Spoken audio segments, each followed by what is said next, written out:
Lo sako ba papa ba maman balandi nyonso ya Belinda Benz TV na pesi bino lo sako na bino na profiter na pesa lo sako na nga na mayaya Nancy Mayemba ya Nancy Mayemba mwasi kitoko ya merci pour na soutien na yo, merci pour na partage na yo, ba commentaire et encouragement. Vraiment j'ai tenu à te remercier et c'est fait. Merci beaucoup. Nzamba pambola o yaya na pesi merci na batu nyonso boye bakana ko soutenir nga na nzela ya YouTube, na nzela ya WhatsApp, na nzela vraiment ya ba plateforme oyo na salelaka oyo bo mankaka te ko tsa ba commentaire et encouragement tawaba merci beaucoup mingi. Surtout dans la messenger, ceux qui n'ont partagé ma vidéo, n'a pas reçu sur la mette pour répondre bino. Au moins, peut-être aussi commentaire après, mais ceux qui n'ont répondre et ça la rouge, et ça n'a pas ma bête na mon akabande konanga et vraiment je tiens à vous remercier. Nzamba pambola bino nyonso pour na soutien na bino. Na ye lisusu bande konanga ko meka ko expliquer na baninga oyo to sala ka ba émission na nzela ya YouTube. To mesana na ko s'abonner na ko sunga na nzela ya abonnement mais ngai je ne sais pas ceux qui bino pe bo remarquer likambo oyo ke à chaque fois si ça fait un peu longtemps oyo nazozwa ba notification ya baninga te et que na moni na YouTube kaka ndenge ba vidéo ya apparaîtra na moni vidéo ndeko moko o na sina s'abonner déjà mais elle na ko kota na ko cliquer pour na kota na chaîne na natala na omona ke eza rouge c'est comme si na s'abonner te na remarqué yango vraiment na ba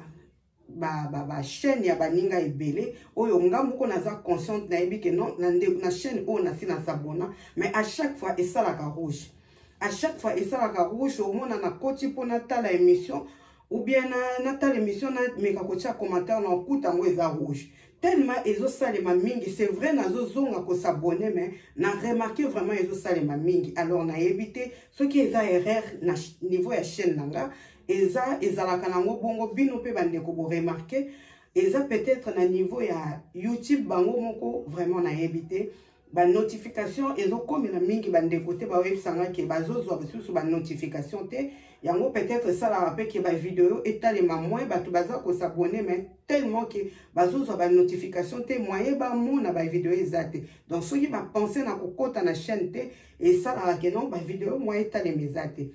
est-ce que eza erreur yanga ou bien eza na niveau ya YouTube ndeko nanga ceux qui peut yo remarquer le Cambouana vraiment ko ça nga signe et ko za malamu peut-être na koki ko meka ko bongisa ceux qui est normal alors to continuer car na ko s'encourager ko tala mais eza pas ce ko retenir ba kombo ba chaîne nyonso ceux qui eza ba chaîne to mesana ko tia ba commentaire tout le temps te eza vraiment que non bosani mais ceux qui notification yé et que ça là que non au kota otala ni nyongo ninga partager ceux qui notification ezate vraiment yango mona ke baninga mususu ndeko ayaka kotala be mission na ngate ndeko oyo a kota kaipa na ngate pourquoi puisque ba notification bandeko nanga e komaka te ba chaîne eza ko se désabonner yango moko je ne sais pas pourquoi to sungana e kozala malamu mingi. Voilà la famille, j'espère que vous moni titre na ye pour na ko encourager ndeko moko nalanda ki émission ya ndeko na biso Olga Mukonzi Akabelo hier et touché kinga makasi. Pourquoi touché kinga? Puisque c'est pas pour la première fois na mona ba critique na niveau ya ba réseaux sociaux OK batu bazo critiquer mutu moko ndeko moko oyo peut-être azo luka évoluer oyo peut-être azala ki na 1 a komi na 2 batu mingi bazo ya ko limiter batu ke non yo sala ka boye okuzana droit otika la kaka na boye okoki ko sala eloko mususu te. Lobby na landaki ndeko na biso Olga Kabelo ce qui bozana beaucoup plus il y a besoin il y a beaucoup plus d'explications beaucoup qui kokene la page na je crois na Facebook ou bien na YouTube bota la émission salaki abandaki ko s'expliquer pour na ba oyo bazoluka ko critiquer yé par rapport ya gamme na ya mafuta asali soi-disant normalement elle devait rester atika la côté kaka lokola toyebelie na Olga Mukonzi Akabelo azana droit ya ko sala commerce mususu te lokola eza na batu ebele na communauté oyo ba comprendre que na niveau ya cosmétique lokola biso batu mwindo to lingaka ko bongisa poso na biso batu ebele bazokutana na mafuta ya mabe okokendo soma mafuta opakoli esali yo malamu te mingi batangi yango te mais bandeko na biso nzamba pesi bango grâce bakoteli yango classe lokola mama na biso to bongisa meya oyo asali gamme na ye Grace Light je crois atangeli yango aye kotalisa biso po to bongisa ba poso na biso alors eza il faut to betela bandeko na biso maboko baninga bandeko totika ko limiter baninga nazongeli po na mama Olga Kabelo ayaki a expliquer que ndenge abanda kosala makambo ya Kabelo tout ça bato bayebelie mais elle a côté na gamme ya cosmétique ya mafuta vraiment a commis critiqué par-ci par-là c'est comme si azo kanga baninga oyo bazalaka déjà kosala ba mafuta wana musala wana ou bien baninga mususu oyo bayebani peut-être bazana projet ya kosala mafuta yango alors il a dévancé yé a côté na makambo wana azana droite wana selon yé moko alobaki atangaki na kombo ya ndeko oyo asalaki ba émission pona ye ndenge azosala musala na koteka mafuta mais ngai soki na ye bandeko na nga na ye na nga pona ko critiquer mutu moko te mais na ye pona ko encourager Olga Kabelo puisque ngai moko na landaka pe émission ya ba ndeko mususu kaka ndenge tokotaka to luka to zwa un plus ko bongisa ba poso na biso ko luka ko zwa un plus na baninga na landaka pe bandeko mususu moko to mibale na comprenaka te ke no ba ye po ba lobela pardon kaka na sujet ya ndeko na biso ndenge ngai na comprenaki ke babandaki kolobela ye na yebite soki libanga ezaki pe na bandeko mususu oyo bakoti na commerce ya cosmétique batu bazo limiter bazo lobake no ye ayebani déjà na musala ya koteka mesh wana ya koteka mesh eza domaine na ye pourquoi azolinga asala makambo oyo azo maîtriser te pourquoi azolinga asala makambo oyo ayebite pourquoi azoya na ndenge ya cosmétique akoma kotekela batu mafuta ye moko aza boye ye moko boye vraiment na sepelaki na motenga alobi mais pourquoi moninga azoluka a évoluer a apporter un plus ata tekaka ba mesh na ye ata tekaka ba perruque na ye mais aluki a évolué na mosala oya salaka pourquoi batu bazo critiquer na yeba ki même pas que non comme elle avait expliqué na vidéo na ye que non abanda déjà makambo cosmétique kala atekaka bilamba aza mwasi ya mombongo je ne savais pas mais moi ça m'avait quand même interpellé na sepela ki tenga la bi mais non mais pourquoi bazo ya koloba boye que non elle n'a pas droit de faire ceci ndenga salaka déjà ba mèche atekate na sepela ki na moté après mutu mususu kaka nde to landaka na yoki lisusu kaka ba condamnation interdiction asalaka déjà boyo mutu nyonso alingi kaka sala boyo mutu nyonso me bandeko nanga to ye na ba réseaux sociaux oyo azama yele ako s'enrichir oyo pe azama yele te akotikala na bozoba toza ko apprendre mikolo nyonso ndeko mwasi soki abandaki kosala lika mosusu amoni ke non il faut na évoluer lisusu na eloko mosusu mayele ya ye moko mbongo ya ye moko ton ya ye moko page tope chaîne ya ye moko bandeko nanga soki alobi ke non atanga à apprendre peut-être abandaka avant atangela ki yango ou bien peut-être atangela ki alingi a évoluer abakisa un plus na communauté toza na ba problème ya poso mingi soki bandeko na biso bazotanga bazoyekola ko étudier ba pona biso ya batu mwindo eza vraiment très compliqué to vanda ka to mona ka mutu mususu alala la muki ya bimisi ke no mafuta boye foko sala boye sangisa topi crème na nini ko sala boye sangisa boye savo boye na boye sala boye combien de batu bazo meka o peso baby salo poso na bango mais tozo continuer kaka kosomba alors soki eza na bato nzamba pesi bango grâce ke no ba kende kotanga à 8 ans bande konanga kotanga na poto eza patient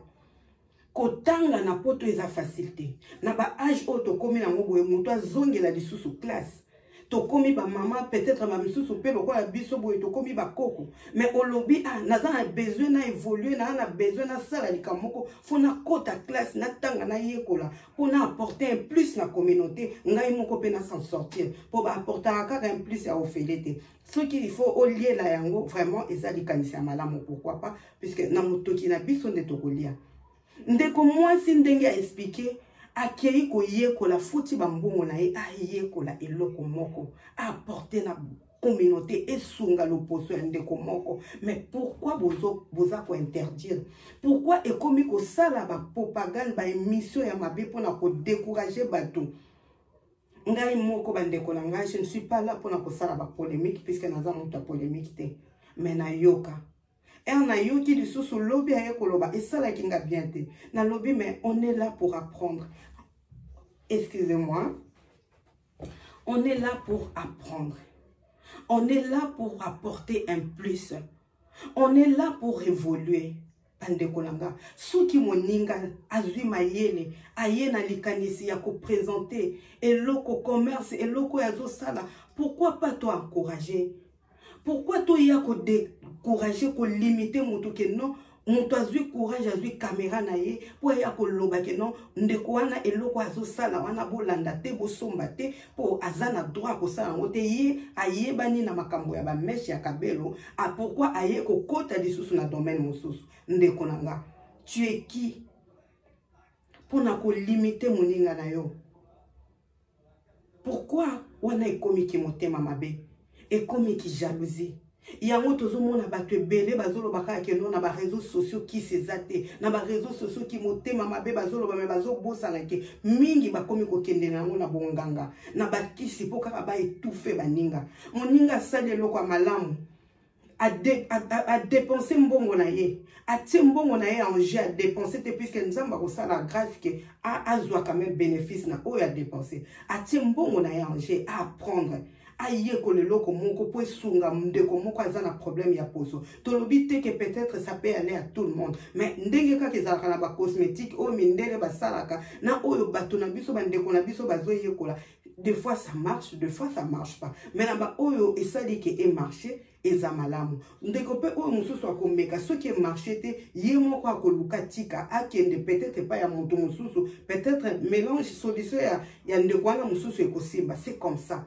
Biso nyonso tozana besoin to embellir pour na biso ezala malamu. Na likambo estali ya cha na communauté ya batu mwindu ya bafricain vraiment ata muto aza mwindu akolinga mwindu na ezala choco frappant. Muto aza pembe akoluka luka éclat na pembe na ye ezala ya malamu ezala ya fruité. Alors batu ba comprendre que non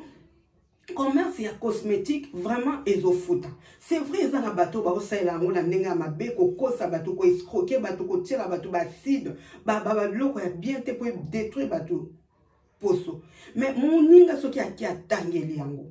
azui mwa mayele a comprendre que non eza boye pona poso boye pona buto eza boye aye alakisi ata sala commerce mosusu kala bandeko problème na yo eza nini ndeko nanga. Ce qui peut y ôter car déjà mafuta. Moninga pa ya ye ko bakisa implice pour mokiliza monene. Oyo bazo sombela yo peut-être bango batu mususu pe ba osombela ndeko mususu. Ce qui baza 10, 15 personnes, même 100 personnes. Biso batu mwindo surtout ba congolais nzamba sala biso ngolu, tozana savoir faire. Tozana mayele. Tozana ba créativité. Moninga asali eloko na ye bandeko atie pe na page na ye soki pa linga sala ba publicité na ye aluki bato afuti mbongo bata ele publicité yoko yoka motema pasi ya nini ndeko nanga yoko yebisa bato ke non bo somba mafuta epai na ete po ya mesala na ba meche aza motema mabe po ndeko x à côté na makambo ya cosmétique ye pa ye kokota alors eza motema mabe non ndeko nanga eza motema mabe te eza likambo ya moto esala ba oyo bazoya na ba réseaux sociaux ko ya ko finga ko sala makambo mabe mais to yeba ke ebele ba komi ko s'enrichir na nzela ba réseaux sociaux aya qui peut-être na ba kabelo a comprendre que non ceux qui pe na sali likambo na za déjà na communauté nanga ceux qui na lobby na évoluer na niveau cosmétique car moi communauté o bato bazo pesa nga confiance et ko sala ke non ba somba pe ba mafuta ezaye ezamayele na ye il faut to avancer bande konanga. Tout Luca. Ce qui au banda qui na 1 au comme na 2 na 3 c'est une bénédiction. Alors bateau bazozwa yo zozwa tankaka ya kokota na ba réseaux sociaux ko sala kaka makambo malamu te kokota kaka na ba page ya kofinga bato ya koloba mabe mais mutu mususu yo zokota na ba page wana luka mabe mutu mususu azozwa tana ya yekola na ko sala ndenge pona évoluer. Na kosala ndenge nini pour bana nanga bazanga lipa te lokwa naza déjà na ba réseaux sociaux. Naza déjà na communauté nanga. Qu'est-ce que je peux faire? Il y a malamu pour na apporter na communauté ngai moko pe na gagner en plus. Alors baninga bazoye kola. Lokola ndenge na lobi mama na biso to bongisa meya o asali gam na ye grâce line je crois. Aye koli atali amemi na niveau à communauté pour esunga loposo ndeko moko. Mama pe o tozo lobalelo mama Olga Mokonzi Akabelo atali que parmi ba business nanga na salaka na moni pe na investir les sous na niveau ya cosmétique pour batu mingi baza na besoin ko bongisa loposo na bango ndeko ata sali cosmétique. Ata ye ko bakisa makayabu, ata ye ko bakisa mbisa ko kauka, ata ye ko bakisa lisusu comment maquillage. Mais il faut encourager moninga, tu encourager moninga. Et comme elle est la jalousie, que non, il y a ce côté dans le domaine, nyoso, ou kende na cosmétique, y est pas y, ou kende na maquillage, y est pas y. Mais ezali kambo ngolo bande konanga, ezali kambo courage, ezali kambo ya mwasi ya makasi ya mayele ou azoluka, pour libota na elia, pour azala malamu a dépendre na batute. Nalanda ki pasteur Marcelo Tonasi. Aloba ki kaka pona makambo ba réseaux sociaux la technologie ya banda ki makambo ba réseaux sociaux ba YouTube ba Facebook e banda ki bato nzambe ba pasteur ba banda ko boya balobi ke non eza pona bato mokili eza pona ba message mabe mais yi akota ki série période bato bazo boya ya banda ki alobi bande konanga lelo na kanga masolo et puis biso tozo mon évolution ya pasteur Marcelo Tonasi alobi na kanga masolo na zwa déjà babone nanga na créa déjà bakamunanga na koma na TikTok akoma na Instagram akoma na Facebook akoma partout et azo continuer ko yekola na nzela ba réseaux sociaux akomi ko sala ko sala ba okoma ko écrire ba histoire ba enseignement azoteka na niveau ba réseaux sociaux azozwa to yebi bandeko bato ba liaka na niveau ya ba réseaux sociaux ba s'en sortaka bazo futa ba facture. Mutu na mutu aya na internet ba oyo basama yelete balobi il y a que des imbéciles qui ne changent pas d'avis. Eza na mutu mususu bandeko nanga aye azalaki vraiment na connaissance tel niveau ba réseaux sociaux. Afungoli chaîne na ye peut-être na YouTube. Azoye belo kwa salate abandi peut-être na ba recette mais ayoko kota na kati atali que non na ko sala ka ba recette asali ba connaissance atangi apprendre aye que non maintenant au lieu na sala kaka ba recette na moni na évoluer na ba ki c'est un plus puisque batu bazo linga kota na mingi makambo c'est comme ça yo oyo zala ki banda kalo banda ko sala makambo routine ménagère ko yo ka motema pasi te puisque lelo ndeko moko akomi ko sala routine ménagère yo komi ko yo kan pasi ozui pe caméra oye o take pe pa bandeko ba osala émission non botu mutu soko banda na kolamba soka kana kolamba soko banda na décoration soka kana décoration mais de quel droit mutu na mutu afungo la chaîne na e bandeko nanga ayebi eloko oyo ayeko sala batu baza ko s'enrichir oya mayele bazoluka ba profiter ba améliorer Mouta banda qui dans les néants, mais à comprendre que non, je dois faire ceci, je dois faire cela, je dois évoluer, je vais faire ceci. Moutou moussou sa banda qui n'est l'autre côté, à côté pe na ba business, à monika sali déjà communauté na ye, à côté na ba business, batebele baza na bit na bango, mona kaka mouta ye koloba. Mais na simana wazo luka zwa communauté moko o ekozala malamu pour comment exploiter makambo ya zanango pour y a quand même na commerce na ye pour y a na business na ye pour y a na ba partage na ye mususu mutu na mutu bande konanga okomona kaka mutu ya tie caméra mais mutu na mutu azana ba projet na ye alors totika ko décourager baninga totika ki motema mabe totika ko limiter baninga ke ye il faut suka kaka bongo pourquoi ndeko suki mayele zate suki mayele zate ce qui est dans les réseaux sociaux, zoye bandengo koki ko épanouir te. Luka senga conseil. Ndeko na mona kayo obandaki boyo komi boye. Okoyi ko sunga ngate pise ngape na lingi na zalabo. Ce qui to komi ko boya peut-être ko senga po mutu nyoso te ayaka ko sala na ba réseaux sociaux oya zo réussir azana ndenge ya malamu. Bato bandima te fo bondima ke na nzela ya ba réseaux sociaux ba YouTube ba Facebook bonganga ekomi makasi. Bondoki ekomi makasi ba blocage ba freinage ya ba chaîne ya bato surtout ba chaîne otozo bimasika bato baza déjà na likolo ba yo kaka bato nyonso te s'il vous plaît mais misusu bayoka kaki motema mabeke mutu moko abandi kaka lelo akomi kotalema bakomi kolobela ye mingi esalaka bango malamu te mais ndeko na nga soki ozosala na lipamboli o nzamba apesi atie kati na yo ozwi communauté bato bazotala yo bato mosusu bato ebele bazolanda yo soki eza na ndeko moko mpe aye akomi inspiré alinga sala peut-être ndenge yo ozosala pourkoi koyokaki motema mabe mais c'est YouTube asala YouTube kaka mpona yo te ndeko na nga mais c'est Facebook mais c'est Twitter TikTok Instagram basala makambo wana teke kaka yo lokolo osalaka likambo wana otikala yo moko non yango wana tomoni ke eza gratuit puisque baza na besoin ya bato baya bango baza kosarichir na nsima na biso oyo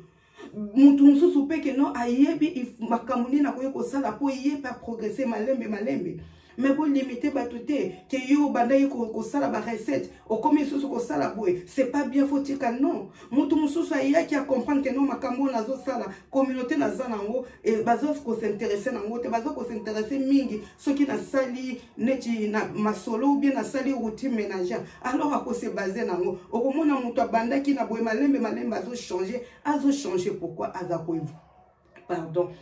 ko évoluer azoluka nini akoki kosala ya malamu pour apporter un plus na communauté mususu pe ayebaki te neti nga nayebaki na nga teke idekutu teke na YouTube bafutaka bato mbongo nayaki mpona apporter un plus nakomi na kati nakomi komona réalité. J'essaye de faire oyo na moni na koki kosala po eza chaîne nanga na beta masolo sur moi na sala ba astuce ba femme sage oyo na moni ke eza malamu pona apporter un plus je vais le faire puisque eza chaîne nanga. Alors ndeko oyo bozo ya ko limiter baninga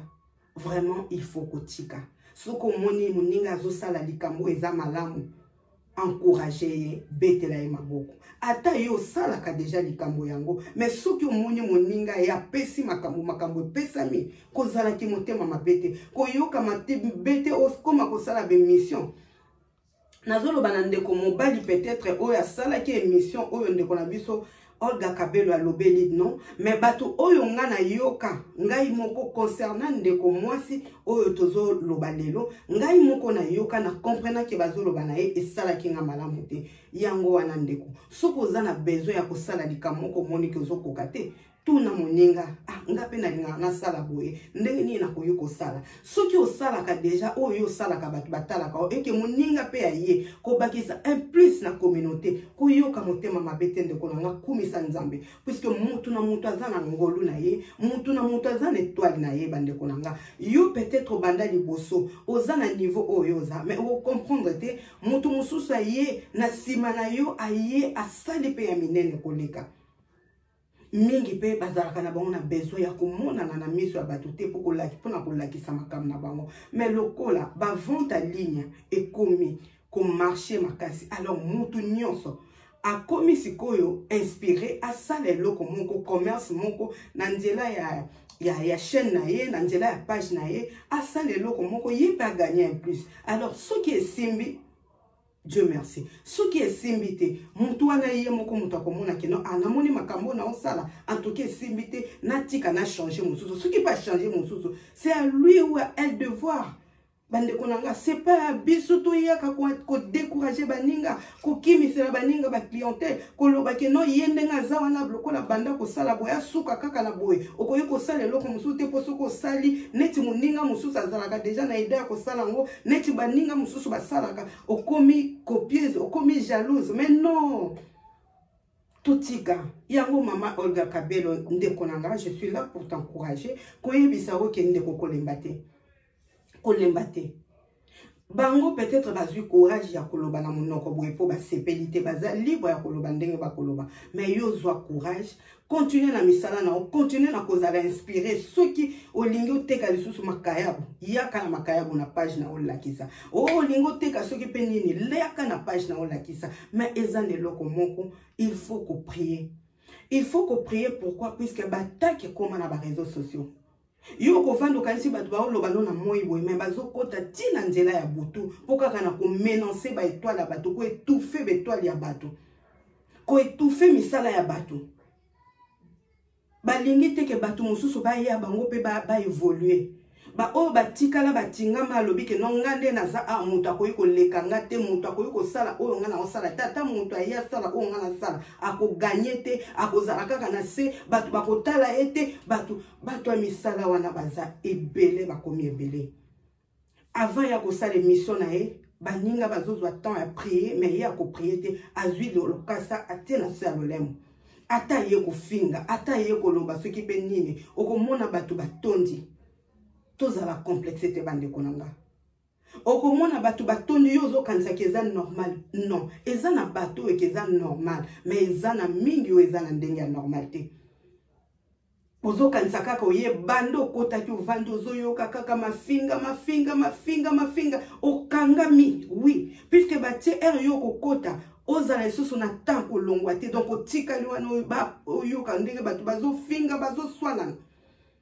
ti bakosila lobi nango lisusu c'est le diable aza koutiliser bato ebele bandeko nanga alors totika ki motema mabe et totika kozala complexe mutu na mutu aza na droit ya kosala oyo alingi asala na page na ye ba oyo bazoya na commerce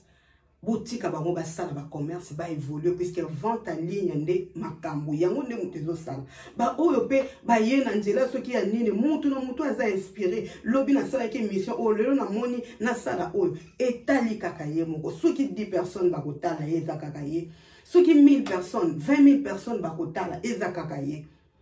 totika ko jalouser baninga totika kozala complexé et puis totika ki motema mabe ndeko nanga pourquoi ozawana kaka po bloquer ba chaîne abato pourquoi ozawana kaka po etufaka baninga ezana mbala moko na chaîne nanga bandeko nanga nayebaki kosala analyse moko pona ndeko na biso ya communauté baswanaki badiscutaki alors nazalaki un peu touché kaka ndenge naza touché pona ndeko na biso Olga Kabelo yango nazoyebisa baninga nyonso oza na inspiration kolemba tata kutu moninga salaka yango mais soki oza inspiré omoni ke oko apporter un plus kolemba te kozala découragé te puisque mutu nyonso aza na besoin réussir mutu nyonso aza na besoin apporter un plus na communauté ezala 10 100 personnes basalaka mais yo peut-être eza différent émission na yo peut-être kozala différent astuce na yo peut-être kozala différent ba conseil na yo peut-être kozala différent kozala découragé te po bato déjà bazosala soki na lobby boye bako critiquer nga non zala na confiance na yo sala oyo eza malamu puisque na communauté toza na besoin toujours ya ko apprendre na sala ki analyse ya bandeko moko na nzela ba réseaux sociaux na chaîne nanga ba discuter ki bandeko nanga pour totala ki motema mabe niveau ezali na sali analyse wana bandeko ba sepela ki na analyse ndenge na sala ki alors vraiment na meka ki kozwa nazala ki na ba abonné na uta ko banda muke mais batu ba s'abonner ki quand même na chaîne nanga ba pesa nga confiance ba lobi nazo sala ba analyse malamu alors bandeko nazo continuer et ça là qui tomoko une semaine 2 semaines nzambe ayeko lakisanga ndeko oyo parmi bato na sala ki analyse ndeko moko ayaki aitufenga na chaîne nanga aitufe chaîne nanga nga na comprendre ki message wana te ndenge na monela ki message on na moni elongi ya ndeko mwasi na moni ba notification na moni ndenge ezalaka ke no mutu soka sala émission atika ka matimba moko nzamba la kisinga ngabe boye ezalaka nde boye bato batale maka ezalaka bo nzamba la kisinga mais ba la kisinga batinga na place moko na ndeko wana na comprendre te na bande ko comprendre te na ebisi ba yana nga na ebisi mobana ngabe mais na zo comprendre te na loti bo liboso na zola ki on a sens bala ngabe peut-être eza nzamba zo lakisanga boye mais bandeko nanga soki nzambe alingi alakisa olikambo eke o comprendre ngo na ndenge oyo nzamba alingi alakisa te Saint Esprit azalaka wana pona ko réexpliquer biso soki nazo loba likokanisa likambo wana Saint Esprit zo loba non c'est pas ce que tu penses, ce n'est pas comme ça. Ce n'est pas comme ça. Na ndenge nini nga na monaki nga na zaboye ya zaboye mutongo na moni boye na boni boye. Tellement nga na zalaki na ba idée ya mabete puisque na bandaki kolinga pe ndeko wana ya mwa bango nyonso na bandaki kosepela na bango nazalaki na intention ya mabete na landaka bango ba mission nazalaki na nga na intention ya mabete mais Saint-Esprit comme ko déranger nga nyonso c'est pas ça tu dois prier et comme ko zongisela nga ba image na mona ke comme ko talisa nga tala boezabo na bandaki ko comprendre te ndoto wana yaki lisusu ko zonga pour expliquer nga tala bazo sali boye basali boye eza boye na vandi nga halobi nzambe na ye ko comprendre vraiment que non eza boye na yesu ko kozwa kimia esprit comme ko lobalanga bande ko nga babi je dois prier pour ma chaîne pour ezana bato bande ko nga oyo ba monaka peut-être ba étoile na biso ba moniki moto azana étoile aza motema mabe alinga tika la kaka na place wana moniki muninga sale loko moko bato ba sepeli nango mais yo ozana communauté belé Batu balandaka yo ozotala mutu oyo aza peut-être na moins de 1000 abonnés olingi étouffé chaîne na ye kaka po asalaki émission moko batu basepeli nango atalika bi non soki na tiki ebo akoya kolekanga mais nani ayebi avenir a mutu soki nzambe te pourquoi koluka kosala baninga mabe bandeko nanga yo lobaka kisi ezalaka te kisi ezalaka ba etufaka batu yango wana ndeko nanga avant ça l'émission na soko za mwana nzambe soit temps ya ko prier soit vraiment temps ya ko prier que protection makila ya Yesu ezala na yo ezala pe na misala na yo po batu ba mona ka étoile na biso biso tozo salela na ndenge ya nzambo zo mona ke no ezala ngoka ka émission na zo sala c'est rien mais ezana batu mususu bazana miso 4 bazana na pona ko étouffer baninga oui na lobaki mbatu bakoki ko ndima te una ko yape awate pona tanga kombo ya ndeko wana na vanda kinga moko na se désabonner la chaîne wana na bina ko tala isu tata na linga ki amona kotika mais nzambe vraiment batu mususu baloba pe likambo yo vraiment pona confirmer que ça ya solo oui effectivement eza na bato bakomi ko bimisa misala mabe ya ndeko wana na lobi Dieu merci eza na bato nzamba la kisaka ko fungolo miso ke no mutu o eza boye mais bandeko to banga nzambe Batu mususu baza batu ako toucher te. Batu mususu baza batu ako toucher te. Ke bande konanga. Yo yaka o étouffé baninga. Yo yaka ozot kende otala ke no yo kotika la kaka wana. Mutu azalaka likolo ezakaka Yesu Masia. Yenda za likolo ya nyonso pen ya nyonso. Balobi c'est la bénédiction de l'Éternel qui enrichit et ne se fait suivre à d'aucun chagrin. Nzambe soki apamboli yo et ki apamboli pe moninga mususu à côté. Oko silikate oko yoka pe ki motema mabete ba oyo bayoka ka motema mabe ba oyo baza ba complexe ba oyo basalela ka biloko mususu eza nzambe te ba oyo ba itilizaka ba singala na ba kasa na se alolemo ba oyo ba melaka mai ya mabe mai ya bibembe avasala émission meli po batu bazo yoka makambo ezo bima baza la scoté ayebi ke eza nzambe te ayebi ke nde batu batondela kanga na ane loko moko na ana pasteur moko na ana be moko ba oyo babanga kanzambe te o asimisa nga ba makambo mais to sala attention mutu nyonso aza mutu ya kosala mabete mutu nyonso aza mutu ya ko etufete yango ndeko nanga yo mona ke no oye kaka ozwi caméra na ozwi portable no bandi ko filmer ndeko nanga non to luka to bondela ka yo banga kanzambe ndeko bondela avant oyana ko tchabe émission na yo na ba réseaux sociaux bondeli après c'est Dieu qui décide ce qui dit 15 personnes batalio okomisi nzambe soki oyena makambo ya malamu soki pe nzamba pamboli okomisi soki nzamba permettre ozala na niveau ozali komisa nzambe mais ezala posa ya bato ya mokili te oyo baza ko étouffer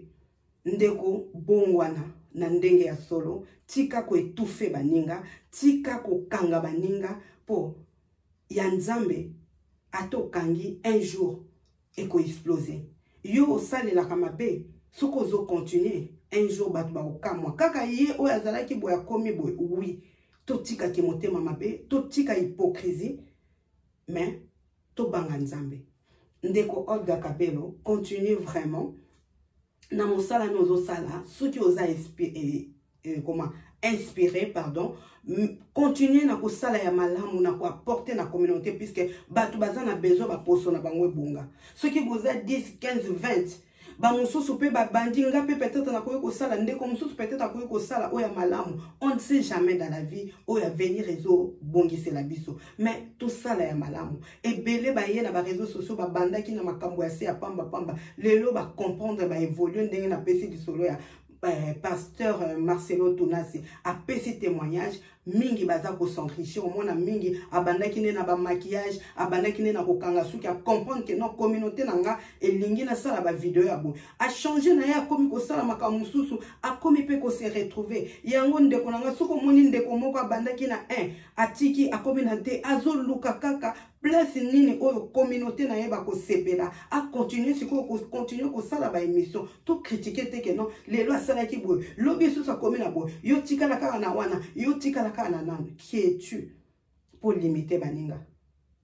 ezana basala nzambe lelo oyo nzambe akomi ko inspirer bango puisque pona côté ya toza pe na besoin d'exemple concret oyo tozo vivre ezaka ka ya bible te ezana bande comme ça moi j'aime aussi ba pasteur o ba yaka na nzela ya ba feu réel oyo tozo vivre na mokili ba ye na masolo beti masolo après a édifier bino par rapport ya ba réalité tozo vivre puisque na ndenge kaka ya vivre bible ba tout mususu ba comprendre vraiment malamu te mais ce que yele na nzela ya di solo moko ya ba réalité ya vie après au tei ezalaka pe malamu mais oya te ko lobaki non oh pasteur a komi soko beta masolo maman pasteur a komi mais non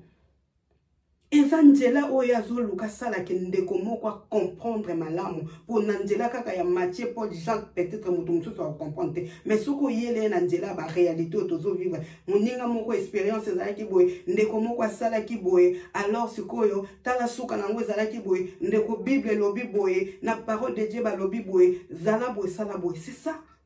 totika ko limiter batu totika ko limiter batu totika ki motema mabeba ndeko nanga. Internet c'est pour tout le monde. Yango eza gratuit. Oyo ako yela ngo na ndenge ya malamu ako s'enrichir, même pas financièrement, mais moralement, intellectuellement ako s'enrichir. Mingi baza ko apprendre makambo ebele kaka toza ko apprendre makambo ebele na nzela ya ba réseaux sociaux. Mingi pe bazoya na bango ko zwa kaka ya mabe, mais bandeko totika mabe tozwa oya malamu. Maman Olga Kabelo, vraiment, vous allez makasi, vous allez décourager, va déstabiliser, va décourager, continuez dans mon sala na yo, sala, maye le baki samali susu, o mema na communauté, o ya ko ndima andime, o ya ko boya aboyi mais, botika ko limiter bato bande konanga po, ce n'est pas bien, que oyo, asala kaka boye, oyo azongisa kaka boye, yo nani ndeko yo sali nini projet na yo eza nini o sala nini to créer to sala na ba créativité totala ya malamu o baninga bazo sala biso pe to copier po ezalaka bongo muninga e jamais ko sala likamoko ya malamu oyo réussir bande konanga etika likaka yo moko sala ka yango to monaka soki bat ba oteka mapa ba monike mapa ezoteka ma bokomi ebele na mapa soki ba monike pondo ezoteka ma bat ba komi ebele na pondo ndenge to monike cosmétique ekomi ko pesa mutu nyonso za na besoin à s'en sortir alors mutu soki aye na cosmétique ko boyate soki pe style ko koma peut-être na likamosusu o lelo to yebite, tozo négliger, alors il faut te créer, il faut te découvrir, il faut te tanga, ka to ça la recherche, to kende kaka na place ya mafinga te bande konanga, mais to kende na ba page oyo, toza ko zwa un plus. Ba page oyo eza ko inspire biso, nini to koki ko sala, toza la na ba projet, to ya kaka na ba réseaux sociaux pour na ko critiquer te. Ndeko, soko zara na courage, na besoin, ya koleka, o sala be mission ko sala décourager te parce que pour ba chroniqueuse ba comme belé, ba comme belé, sala oyo eza ya malamu, pona yo, pona libota na yo, pe pona bandeko oyo bazotala yo. Merci la famille, to kome na soka, ndeko nanga ko décourager te, ndeko oyo zo lingo sana ba projet, ya ko sala makambu, o tia na ba page na yo, o édifier batou, vraiment ko sala décourager te, mokile est tondi na wote, YouTube est tondi te, ba page, ba plateforme est tondi te, ezo luka kaka bato maye, le lokola yo, o ya ko apporter un plus na communauté, et ba oyo, baza ko bakisa un plus, to encourager bango, to bete la bango maboko, vraiment te critiquer. Ça peut marcher ou ça ne peut pas marcher, mais au moins, baninga bazak oser. Moi aussi, je vais oser et toi aussi, tu peux, puisque Moutonnion so azan a besoin à réussir. Voilà, bande kolanga, tokome na suka, na pesibino lo sako. Vraiment, merci. Merci na soutien na bino, merci na ba présence na bino, na ba commentaire na bino, na ba encouragement na bino. Lo sako, tokutani na ba rubrique mosusu. Nzamba pambola bino, moi c'est Belinda Benz de Belinda Benz TV. Madame Bainge de Afo Bainge le boss. Bye bye.